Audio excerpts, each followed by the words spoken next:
Oi, gente, tudo bem com vocês? Sejam bem-vindos a mais um vídeo aqui no canal.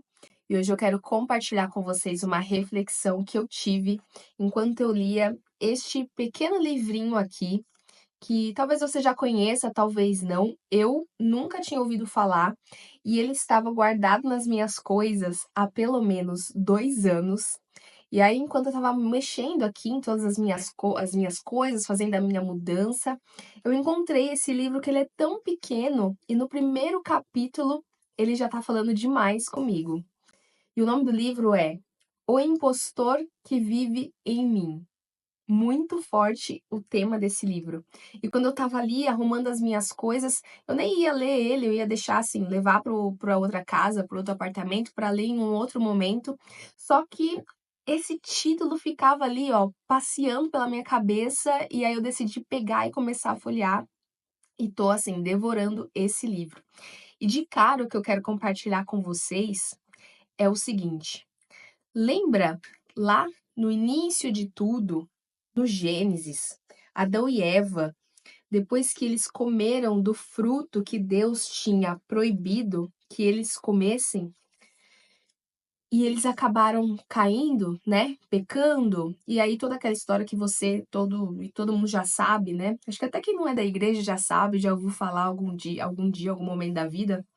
E algo que me chamou a atenção lendo sobre Adão e Eva e a queda e confrontando com aquilo que eu tô aprendendo aqui nesse livrinho, foi o seguinte: como a gente se rejeita, como nós temos a dificuldade em aceitar muitas das nossas falhas, em olhar para a gente com o olhar correto, e muitas vezes é justamente essa falta de tato que nós temos com a gente mesmo que faz com que, ó, a gente vai se distanciando de Deus.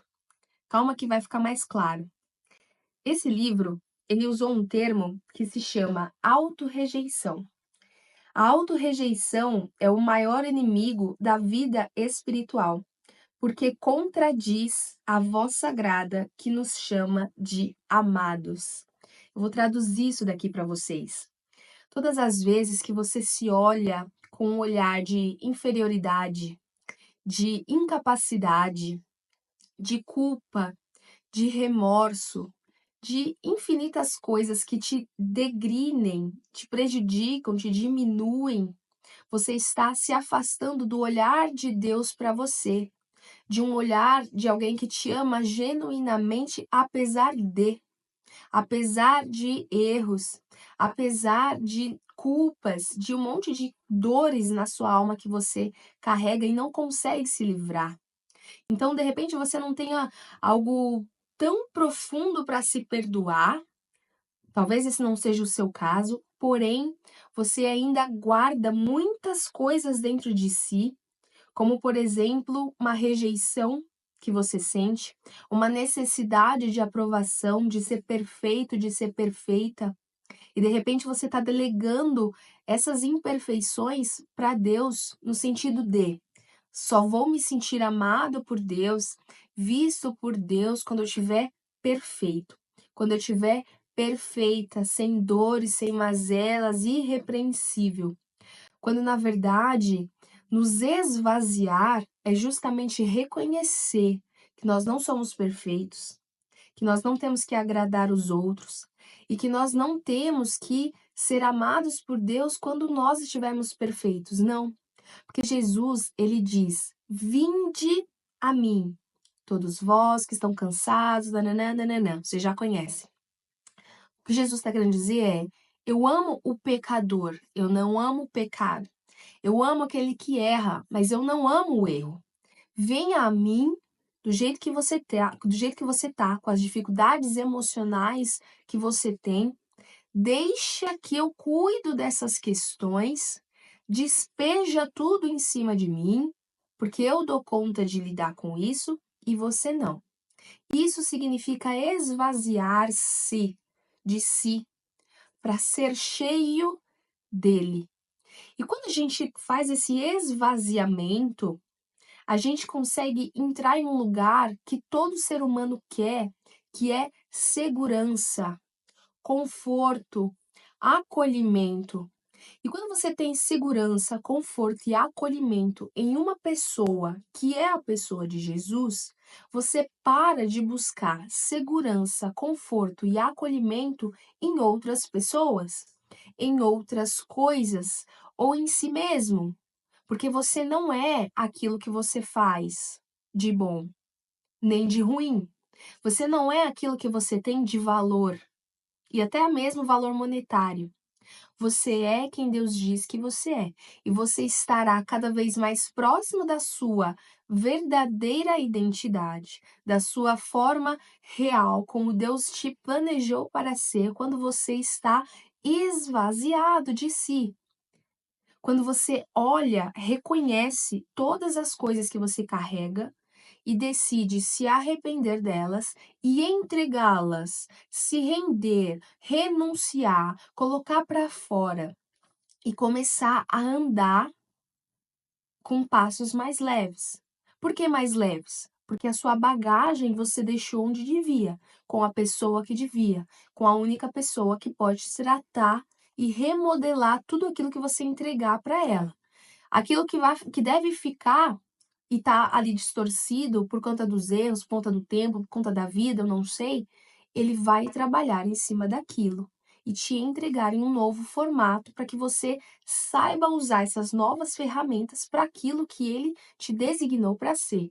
E aquilo que não deve ficar e que deve ser deixado de lado, deixado para trás, esse ficará de lado para trás. Por que que eu citei a questão de Adão e Eva, lá em Gênesis? Porque, gente, depois que eles, então, erraram e pecaram, a Bíblia vai dizer pra gente que eles andavam nus pelo jardim. Só que eles não tinham esse conceito que a gente tem, né? Do certo, do errado, de quem tá vestido, de quem tá despido. Eles não tinham essa coisa, não carregavam uma maldade dentro deles. Não olhavam com os olhos que nós podemos vir a olhar, julgar, desejar, enfim. Mas a partir do momento que eles se afastam da presença de Deus, espiritualmente falando, por conta do pecado, e eles começam a discernir o bem e o mal à sua maneira, eles se envergonham de Deus. E o que que eles fazem? Eles se cobrem, eles se escondem de alguma maneira.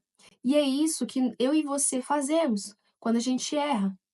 Possivelmente você já passou por uma situação de ter errado em algo, não necessariamente muito grave, mas que você achou ali que não devia mais tomar aquela atitude ou ter aquele pensamento, e você, ao invés de ir se apresentar a Deus e falar com Ele, você se escondeu.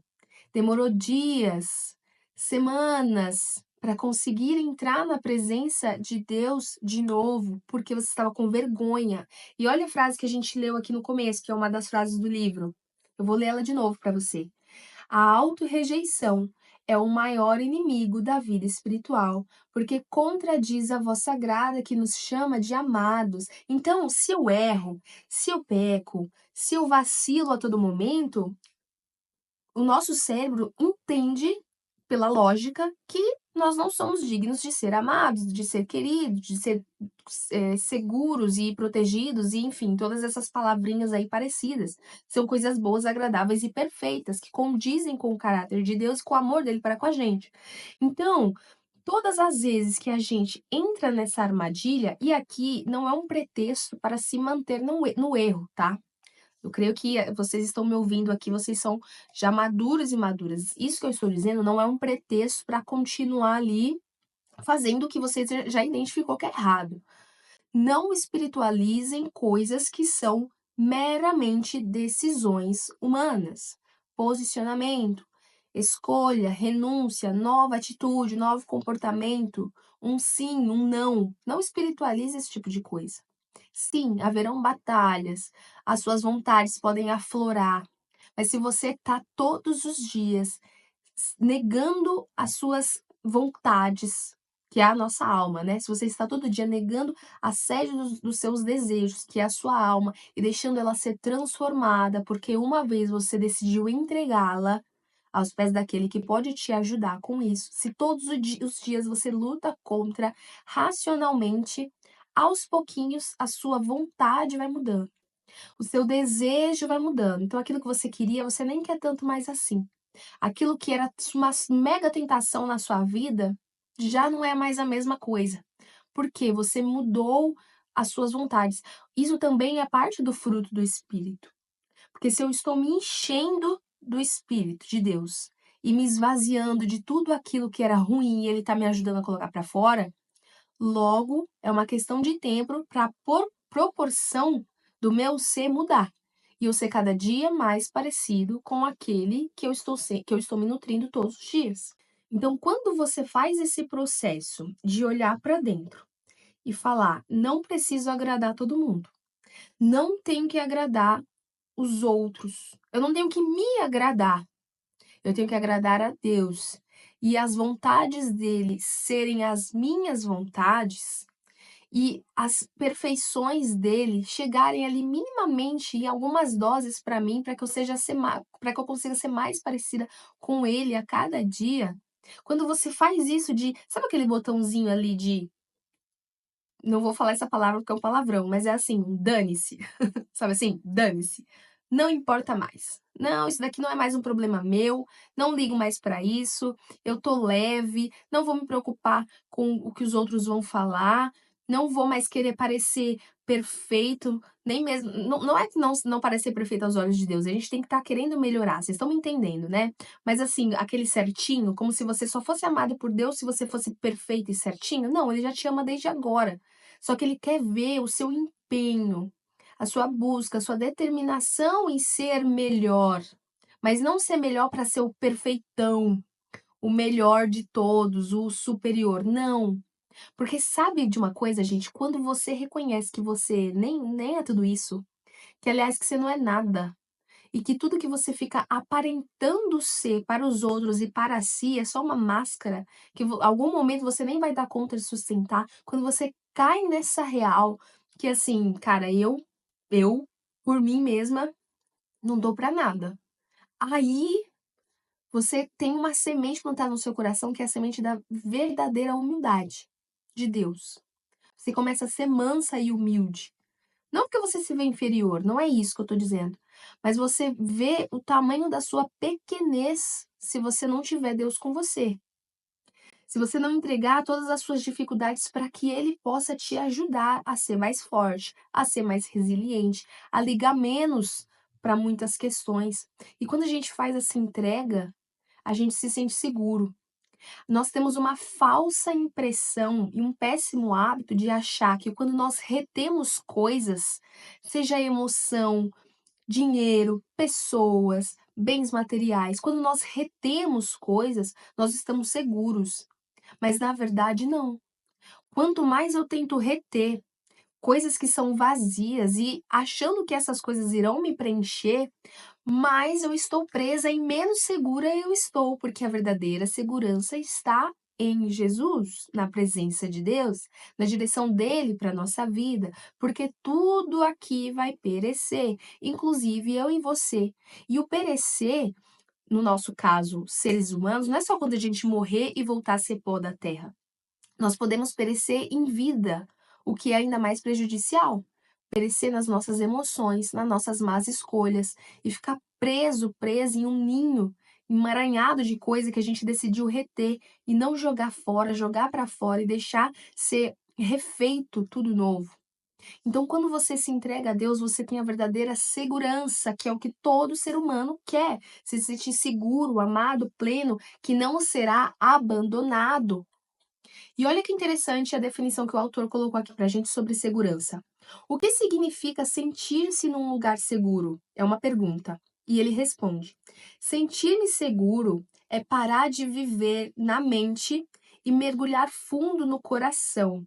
Sentir o afeto, sentir a aceitação, sem ter que me esconder ou me distrair fazendo outras coisas, outras tarefas.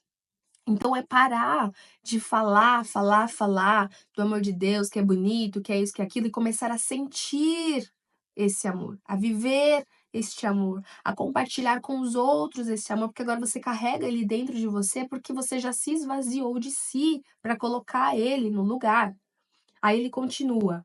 É ficar presente, se sentir seguro é ficar presente no momento presente, sem fugir para o passado, sem me projetar para o futuro. É me sentir sereno, sem o nervosismo, sem a inquietação, querendo estar ali a todo tempo, controlar as coisas, vestir máscaras para si e para os outros. Se sentir seguro é não ter a necessidade de impressionar ou encantar os outros, é deixar de lado o constrangimento, é estar consigo mesmo, calmo, sem medo, sem ansiedade. Gente, pelo amor de Deus, o que eu quero deixar de recado aqui final para esse vídeo é o seguinte: saia da armadilha de achar que quando você retém, você está seguro. Não, você está refém, você está preso, presa. Você vai verdadeiramente se conectar com Deus, ser um só com Ele, sentir a presença dEle todos os dias na sua vida, dentro do seu pensamento, enquanto você ora, enquanto você faz todas as coisas, quando você se esvaziar e dizer: eu não aguento mais, eu não quero mais, eu não tô nem aí com isso, com aquilo outro. Joga os problemas para Ele, vinde a mim, todos vós que estão cansados, sobrecarregados. Quando você desiste de si, como o apóstolo Paulo dizia pra gente, se eu viver para Cristo, se eu morrer é lucro. É alguma coisa assim o versículo. Quando você desiste do seu eu, é aí que você tem espaço para que o eu de Deus entre em você e aí sim Ele te mostre o seu verdadeiro eu, que é o eu conectado com ele, vocês estão entendendo? Então, quando as pessoas me perguntam: Natália, como ter mais intimidade com Deus? Não é só ler a Bíblia, não é só fazer oração, não é só acordar de madrugada e fazer jejum, não é só ir na igreja, porque você pode fazer tudo isso de protocolo, mas ainda está retendo coisas dentro de você, dentro do seu coração. Enquanto você não colocar para fora, esvaziar-se para preencher-se dele, buscai de todo o coração, buscai e me encontrarei quando me buscar de todo o coração, não é metade do coração, não é um pedaço do coração, é todo o coração. Me encontrarão e eu serei com vocês, e aí vocês vão perceber a presença de Deus. Então, para se sentir seguro de verdade, pleno de verdade, preenchido de verdade, eu não estou falando que os problemas todos serão resolvidos, mas a sua perspectiva para a vida será outra quando você se esvaziar e tiver Ele te preenchendo. Amém? É isso. Essa foi a reflexão de hoje, muito forte. E eu quero que você comente o seu amém aqui embaixo. Deixe o seu like e se inscreva, porque se você não está inscrito nesse canal, você está dando bobeira. Você está perdendo tempo. Porque toda semana a gente tem devocionais e reflexões como essa, que é para dar aquele ali, ó, chacoalhão na sua vida emocional, um despertar na sua mente. Claro que eu não consigo convencer ninguém, mas eu estou aqui como um instrumento de Deus para que o Espírito dele, mediante a sua abertura, faça esse papel de convencer. Porque quem convence é o Espírito Santo, é o Espírito de Deus. Então, faça a sua inscrição. Eu li alguns comentários de pessoas que viram que a inscrição saiu, enfim, às vezes o YouTube dá uns bugs desses, então confere se a sua inscrição está ativa, deixa o alerta. Toda semana, segundas, quartas e sextas, nós temos vídeos aqui no canal e em breve eu vou me organizar para a gente ter algum dia, pelo menos um dia na semana, de live ao vivo para eu ler ali ao vivo as perguntinhas de vocês também, tá bom? Então esse foi o vídeo de hoje. Clica, se inscreve, curte, compartilha, salva para ouvir depois essa mensagem e a gente se vê no nosso próximo vídeo.